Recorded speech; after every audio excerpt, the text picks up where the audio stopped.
Recently, my friend, I consider him my friend. I've spoken with him several times. I've been one of his clients. Andrew Henderson of Nomad Capitalist put out a video that I thought was very interesting and very educational. And in this video, I'm going to address some of the points that he brought up in terms of running a business, scaling a business, managing an online business, managing a personal brand, and some other things, as well as talk about the difference between what I do here at Sovereign CEO and what Andrew does over at Nomad Capitalist, because there's some very significant differences other than our personal branding and how we are. And there's obvious differences between me and him. But also, he got a little personal in this video, so I will be addressing that as well as we go along. So here we go. Also, by the way, I've sped up his voice to make best use of our time here for this video. I will also include a link to his video, the entire video. It goes along in the description of this video. To an audience of millions of folks today.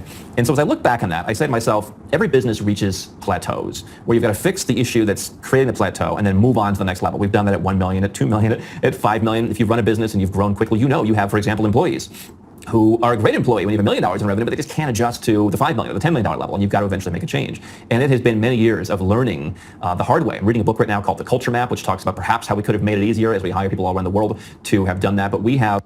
So we really practice what we preach. Okay, so hang on. So I've mentioned this before. Andrew, like many business owners, has employees.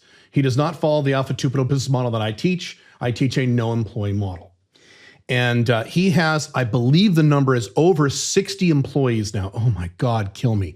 He has over 60 employees. And as I've discussed before, I have consulted with hundreds of companies. I have found that most CEOs spend most of their time screwing around with employee problems.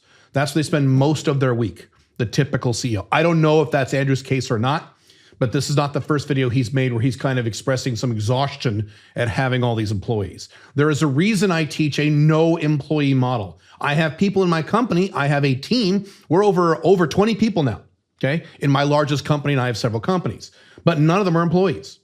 So they don't require the management and overhead that a typical employee requires. And in terms of income, to be clear, Andrew makes more money than I do. He does. He makes more money than I do. However, in terms of what I make, I do pretty well. I'm going to survive the winter just fine. So you can make a lot of money with 0 employees. I do it. I've been doing it for many, many, many, many years. That's part of the business model I talk about. And the reason you should start a business, in my opinion, is to set you free, to make you more free and more happy, not less free and more unhappy. And a lot of people who start companies get to a point when they start scaling their business and hiring much employees, and they're like, oh my God, fuck this business.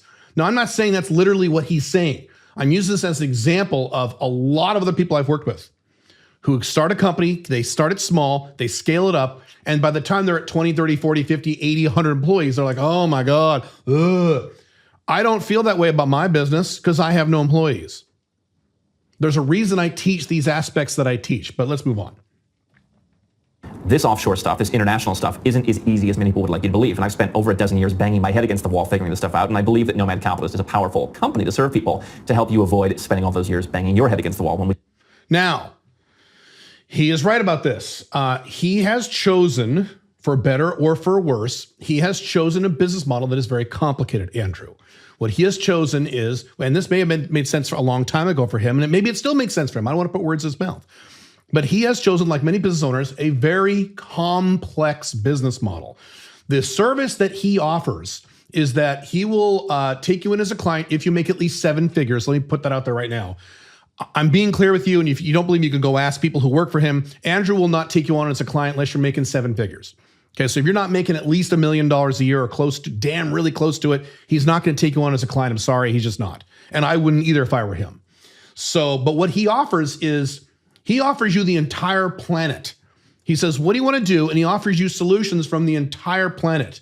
However many 100+ countries there are in the world, 190+ countries. I do not do that, and I purposely don't do that because I don't want a complex business model. I want a business model that is very easily scalable. So what we do here at Sovereign CEO, primarily what we do is we teach you how to set up location-dependent income.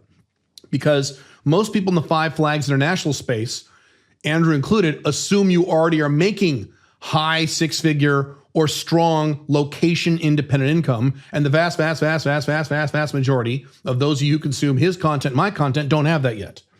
And you will see in Andrew's videos all the time, people leaving comments saying, well, this is all great stuff, but you need to have income that's location-independent before you do that. How do you do that? So that's what we teach at Sovereign CEO, how to create a location-independent business. We focus a lot on that. Secondarily, we teach the 5 flag stuff. Now, on the 5 flag stuff, I don't cover the entire world, and I don't want to, and I never will. What we cover are the easiest, best in terms of ease, 5 countries to get residency in. And we focus on those 5, and that's all. We don't focus on anything else, and we never will because I don't want to. I don't want to have a big, complex company like that. So what are those 5 countries? If you didn't know, if you know my content, well, you already know this. They are in no particular order: the United Arab Emirates, so here in Dubai, Paraguay, Armenia, Mexico, and it used to be Panama. I have eliminated Panama, so now we're replacing that number 5 spot with Uruguay. We'll work on that right now. That's it, those 5. And we focus on that. And we don't really talk about much else, and I don't want to talk about much else. Just those 5 countries. And that way, as we scale my business, we don't increase the complexity exponentially like most companies do. So this is something you need to think through when you have your own business. If I were to 10x the number of customers I have tomorrow morning, how would that increase the complexity of the offering of which I have in this business? Or would it increase it? Maybe it wouldn't. If it wouldn't, great. If it does, it's something to think about. Because quite simply, when you build a company and you have people who worked for you for years, they're going to know more than you are. And I would like to spend more of my time growing the company, being behind the camera. We've been working on acquiring interests in companies. We've been working on expansion. We just published our book in 3 other languages. We're doing a lot of things to reach out to more people and actually help them and focus on the capitalist part of the business, which I often lose sight of because I try and create content that gets more views. Number one, because it's fun. It's nice to be, have a video viewed 1 million times, but also because I want to reach more people. And I believe this is an important message. And there's been times when I have allowed myself to ignore the data of what people who actually want help want to hear in order to talk about things that perhaps don't serve the business as well. So really quick on that before it goes to the next topic. The point of this video, the original point of this video, was he was talking about how he's going to be in less of his YouTube videos and more of his team and people he works with are going to be in the videos rather than him. And this is something that you will have to face when you get to the point where you're scaling your business. So I have said, and I told my team this year, that I have to start backing off on client implementation. I won't start backing off on creating content with me in it. I will bring in other people, but you will still see a lot of me in the terms of the content. But a number of you have complained that I don't really offer one-on-one coaching anymore. That's correct, I don't. You know why? It's because the opportunity cost for me is way too high. Even if you were to pay me $1,000 for a few hours of one-on-one coaching, which very few of you would bother to do, but even if you were to do that, I would still lose more than that, having that time taken up in terms of the other projects I could be working on. And so again, as you scale your business, you're going to reach a point where you can't actually implement or advertise in the way you used to. I've spoken with several guys who I trust, all of whom make much more money than me in similar types of businesses as the one I have here, Alpha Male 2.0 / Sovereign CEO, plus my other companies. And 100% of them across the board said, Kayla, if you want to get to the next level in terms of your income, you have to pull away from actual customer client implementation. The things you're actually doing to help your clients and customers hands-on, you got to pull away from that, have other people who are better at it than you, and many of them are, as Andrew just said, have them implement, and you're the face of the business. And so that's what we've been working on the last few months. So yes, I am doing less coaching. I'm doing a lot less consulting. I'm doing a lot less all these things because I have to, because if I want to increase my income and hit my income goals, I'm having to do this. Same thing as Andrew's discussing here. Now let's move on. So my stepping aside and allowing other people to produce a lot more of the content, with me coming in occasionally to talk about stuff that only I can speak about since I live this lifestyle, is the best approach. Because the clients we have that are very happy with us, they don't like the videos that get 1 million views. They like the ones that people really kind of skip over, and they find that nuance very interesting. I want you to remember what he just said. He said the paying customers that I have, and his paying customers are wealthy people who pay him a lot of money, okay? He makes a lot of money from his customers. So the customers that give him the most amount of money are not the same people who like the videos that get the most views. This goes back to what I've been saying all year this year. The number of views you get on videos and or the number of subscribers you have on social media has nothing whatsoever to do with how much money you're actually making. I have less, as of the recording this video, I have less than 10,000 YouTube subscribers on my biggest YouTube channel. Okay. I have about 14,000 TikTok followers as recording this video. I have less than 15,000 Instagram followers. In other words, I am a quote unquote loser on YouTube, yet I'm not going to tell you what I make. I make big money from my online audience. I personally know and personally work with guys in the online space who have like 1,500 YouTube subscribers, 2,000 YouTube subscribers, and they make way more money than me. These guys you've never heard of. They're making way more money than me online. I also personally know in my personal life, and if you know my Alpha Male 2.0 content, you know the context of how I know these people who have literally millions, and I mean this, millions of Instagram followers, sometimes millions of YouTube followers who aren't making jack for money. And this is why. We live in a generation now, primarily millennials and Gen Z, who came up in the social media world, who seem to think incorrectly that the number of followers you have equals the amount of money that you're making. In some unusual cases like Grant Cardone and stuff like that, yes. Ty Lopez, yes. That does happen. But more often than not, you'll have guys making huge money online with hardly any YouTube followers or TikTok followers or Instagram followers or Twitter followers. And you'll have people who have big numbers who aren't making shit for money. Okay, so now he's going to start getting a little personal, and I have a few things to say about this. I'm going to tell you, I understand the motivations of some people who get into this. One of the things I've never talked about as I approach the 5th anniversary of my no longer being a U.S. citizen is that I do believe in low taxes. I believe in all the stuff we talk about. But what initially caused me to want to leave the United States was I just didn't fit in there. I was bullied as a child at a very young age, had a good run from like 2nd to 5th or 6th grade, was extraordinarily bullied in 7th grade, including by folks who worked for the school. And that in some ways impacts me. A quarter of a century later, it still impacts me in some ways to this day. So this is a very big topic, and this is probably more apropos to my other channel than this channel. I'm not surprised to hear that he was bullied just because of the way he looks, the way he comes across. You can tell some people are more likely to be bullied than others.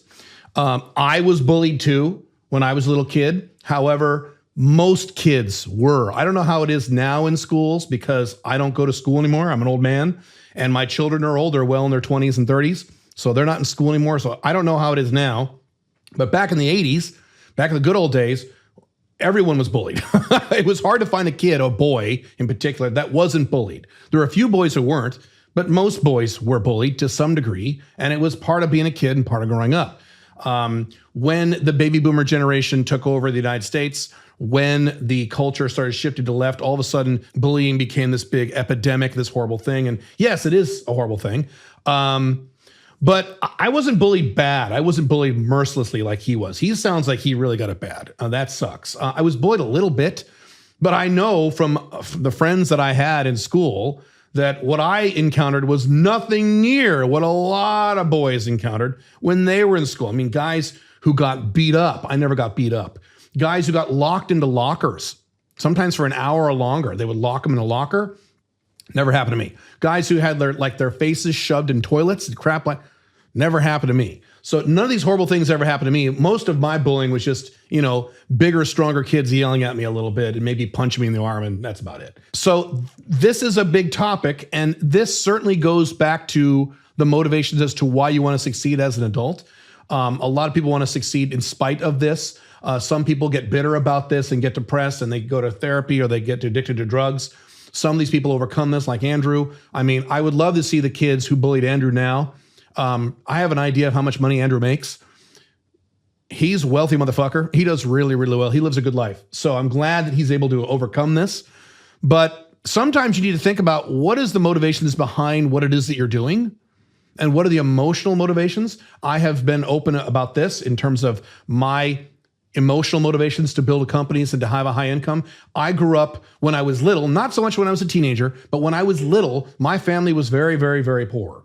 And I exaggerate. We weren't poor. We were very, very, very lower middle class. My dad was a low income worker supporting a family of 7. He had a wife and 5 kids, 2 cats and a dog. And it was very hard for us to kind of get through life because we had no money. And I mean no money. Many of you got Christmas presents every Christmas. I would get 2 or 3 if I was lucky. That was it. And those were the only gifts I got all year, minus my birthday. My birthday, I would get maybe a present, and that's it.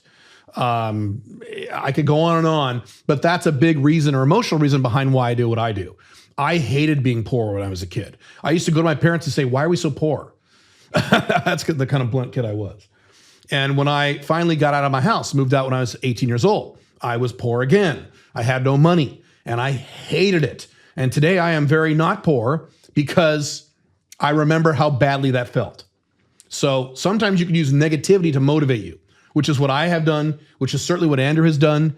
I know because I've gotten many of your emails, many of you were bullied when you were a kid, and I would strongly recommend you to do what Andrew did and channel that into something positive, into a success-based life instead of this sucks, I hate myself, therapists are all assholes, women are bitches, and all this stuff you see on the internet now, which is very common. This is the negative way to channel that. Find a positive way to do it. And then throughout parts of high school, even throughout parts of early adulthood, I've told you some of the stories, people have seen that I'm different. Entrepreneurship wasn't always as cool. And the way that I was treated had an impact on me. And there was a time when I was angry. There has been a lot of my adulthood where I didn't know how to respond to things. We allowed the wrong people to come into our organization, this is many years ago at this point, who took advantage. Because I thought that's how it should be. And so I'm here to tell you that I have extreme empathy for anyone who feels unheard, who feels marginalized, who feels minimalized, who feels that going overseas as I did is perhaps a solution to ending some of that hurt. Okay, two things. One, all you guys who say, I'm a nerd, or I'm really skinny, or I'm ugly, and no one will respect me, and I can't be successful, and there you go, there's Andrew. He lives a great life. He's married, lives a good life, okay? And again, if you go over to my Alpha Male 2.0 channel, I have a lot more examples of guys who are ugly or overweight or skinny who did very well, not only financially, but in their women's sides of their lives as well. So use Andrew as an example of what you can pull off, even if you maybe don't have the physical attributes you think you need. I was lucky in that in high school, when I hit, I think sophomore year, I came into my body and I got very big, started lifting weights. And so I've always been kind of a big guy. That's helped me. I've been kind of a, I wasn't an alpha male. I was a beta male, but I was loud and I had some level of confidence. So I was lucky that way. Now, I didn't lose my virginity until I was in my early 20s. I've talked about that over my Alpha Male 2.0 channel. I'm more than made up for it. It's okay. But I didn't, like I said, I didn't have it nearly as bad as a lot of other guys.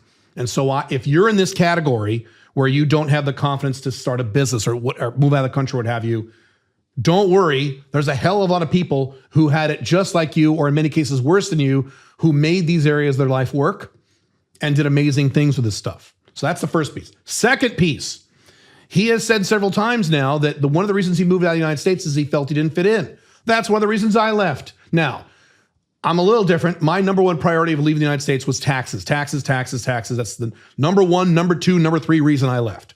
I don't see any reason why I have to pay 30, 40, 50% taxes to go bail out big bankers who are corrupt, or people who don't want to work, or go bomb a bunch of people in foreign countries who've never attacked my country. I think that's insanity. Most Americans don't seem to mind paying that kind of taxes that just gets blown out the window and wasted. They just kind of sit there and put up with it and keep voting for people like Donald Trump and Bernie Sanders and hoping things will change, which they won't. America will collapse in your lifetime. There's nothing you can do to stop it. But that's not the reason I left. The reason I left was taxes and then some other reasons. And one of those other reasons was I didn't fit in either. I'm something called a libertarian, which basically doesn't exist anymore. There were a few of us about 5-10 years ago, and now we're pretty much all gone. They all turned into big government nationalist Trump supporters. And so I was in a country where both the right-wing Trump supporters and the left-wingers, their only answer to all the problems was spend more money on government stuff. They would argue about what to spend it on, but that was their answer for everything. Plus, you have left-wingers who have always been insane, and then you have the right-wingers who went insane about 10 years ago, somewhere around Obama's second term. So when I lived in the United States, and I talked about this many times in podcasts and videos, I felt like I was living in this insane asylum. All these crazy woke people who hate freedom of speech and want to embrace socialism and tax the shit out of everybody. And then all these crazy Trump supporters say, well, would you just elect Donald Trump? Everything will be fixed and everything will be fine. You won't have to worry about a thing. And I'm like, I'm full of a room full of crazy people. I got to get the fuck out of here. So if that is a strong motivating factor for you to leave your country, fucking lean into that and make that work. Use that as fuel to get the fuck out. I know there are a lot of you. I know there are a lot of you on this channel watching my content who feel the same way. You live in a country where you don't feel like it's your country. You feel out of place. You feel like you don't fit in, because I was definitely out of place in the United States. I definitely did not fit in the United States. I fit in great back in the 1980s, 40 fucking years ago, before the collapse when the United States kind of liked capitalism, things like that. Yeah, but today, the way the United States is today, I didn't fit in with anybody, virtually anybody. I am much better off here in Dubai. And again, Dubai is not perfect. There are things about Dubai I don't like. But I feel much more at home, or at least compatible with my environment here in Dubai, which isn't perfect, than I ever did in the fucking United States. Not even fucking close. It's like it's a 180-degree difference for me. So if that's one of your factors, if that's one of your whys, lean into that, use that as fuel. And I can tell you it's had a great benefit on me. But you know what I've also done over my entire adulthood is read a lot of books, do a lot of personal development, talk to professionals, talk stuff out, build great self-awareness about who I am. And that's helped me professionally and personally. Now I tell you that because the personal reason is this is an audience that, while it has many lovely people and it generates many lovely clients, there's no doubt that not only working with hard-charging entrepreneurs and investors, you're going to have some friction at times. It's a more difficult business to run than I've got a female friend that sells women's underwear and swimwear, and she gets thank you notes all the time. Oh, I love how my boobs look in your bikini. Oh, wouldn't it be so nice to do that? We're working with tough people, but it's at the end of the day a pleasure to serve them, and I'm happy 99% of our. All right, this goes back to he chose a business that was very complicated. He chose a business where he's not getting a lot of thank you notes. He'll say that in a few minutes. I've spoken to people like dentists where they wanted to make a lot of money, so they became a dentist, and then they become a dentist, and all their patients hate them. Do you like going to the dentist? When's the last time you wrote a thank you note to your fucking dentist? You hate going to the dentist. And the dentists feel this from their clients. It sucks. On the other hand, in at least my Alpha Male 2.0 brand, which is the Sovereign CEO here, but over my Alpha Male 2.0 online business, I'm getting emails all the time and DMs and comments all the time from guys who say, oh my God, you've helped me. Oh my God, I started a business done because of you. Oh my God, my life used to look like this. Now it looks like this. Oh my God, I'm so much happier now that I've left this bad relationship. I get, complimented all the time. Now, that's not why I started that business. It's really not. I'm outcome independent about this stuff. But unlike Andrew, I'm in a business where customers are appreciative. Now, like Andrew, I have a business that is controversial. I have a brand that is controversial. I have opinions that are controversial. And so I get a lot of people who are very angry with me. I get haters. I get people who are very pissed off. This doesn't really bother me because I have something called outcome independence. So this stuff really doesn't bother me. If I ever get concerned about this stuff, which I never do, I just look at my last profit and loss statement and go, great, I'm making plenty of money. Who cares? So that helps to be outcome independent about this stuff. Again, that's more concepts I talk about over my Alpha Male 2.0 content. But anyway, there you go. Of our clients, not even the customers, but the clients last year, we're happy. It gives us a little bit of room for improvement, but I'm happy with that. You would think if you looked around the internet that I was a member of Al-Qaeda in some cases, right? This is a nasty business. And I'm going to toot my own horn in a way that I don't think I often do. If you don't think I'm a trustworthy person, just get out of this whole business. It ain't for you. Because I see the cesspool that this industry is. And we've changed it a little bit by making it a little bit more transparent since we get into it, but it's still a cesspool full of some really nasty people. You can ask folks in this industry. I keep my promises. Doesn't mean we never make a mistake, but it means that we care and we are honorable. And quite frankly, as I watch people like Warren Buffett, and I watch a lot of his materials, we're making investments in other businesses now, he says you've got one reputation. We are in an industry where not only the people in the industry are oftentimes unethical, the people who consume the content have yet to resolve, in my opinion. A minority, no doubt, not all of you, but a sizable minority, maybe have had some of the same problems that I did, and they haven't worked it out, and they bring a certain toxicity. Yeah, I've experienced the same thing. If I say something about Putin in Ukraine, I'm going to get a bunch of crazy people who start calling me names, and we got to ban them and stuff. Whenever I talk about the United States going to collapse in our lifetime, there's nothing to do about it. I'll get some right-wingers who are pissed off. When I start talking about my political views, I'm gonna get a bunch of left-wingers who are pissed off. Certainly when I talk about my controversial topics over at my Alpha Male 2.0 channel regarding man-woman relations, I get some, angry people. That's just par for the course for the topics that I discuss here. And I don't care. It doesn't bother me at all. It really doesn't. Never has. If it bothered me, I wouldn't do this. I would do something else. But my point to you is you got to think this through. Some of you are wanting to start or have already started internet brands like I've got, where you're talking about controversial topics, maybe even more controversial topics than I'm discussing. And you haven't really thought through this. What if 5% of the people who watch your stuff absolutely fucking hate you and say the worst possible things they could come up with and do it a lot? Can you handle that? If the answer is, I don't think I could, because some personalities can't, then maybe you should do something else. If the answer is, sure, no problem, then proceed. Be as controversial as you want. It's great. Just be aware that is a factor in terms of the type of business you start You don't want to start a business with rose-colored glasses and then actually get an audience and then freak out. I've seen people online do this. I'm not going to mention names, but I've seen people online who start a business because in certain topic area because they're all excited. Then they start getting an audience and people start pushing on these people or haters or whatever. And they go, "Ugh," and they run away. They freak out. You want to think this stuff in advance. A certain negativity, a certain attack to the content that, quite frankly, I look back to before we ever had a single thing for sale, people were calling me a con artist. I don't think the woman selling underwear has that problem. People made Right, because she chose a more simple business. And you have that option. You can choose a simple business. You can sell women's underwear. You're probably not going to get haters, right? Right. Now, the downside is the woman selling underwear probably isn't making as much money as Andrew is. Because when you sell underwear, what's the problem with that? Low margin. Andrew is selling a high margin service. So am I. All my companies sell high margin or else I don't sell it. But selling women's underwear is going to be low margin. So there's pros and cons to all these things. I didn't always like the product. But not only people aren't making entire empires out of. Listen, I have much less of a problem than plenty of people in this industry. I get it that it comes with creating content, putting yourself out there. I totally get that. Plenty of guys out there have people who have it much worse than I do. But there's something about people who are wounded coming to this content.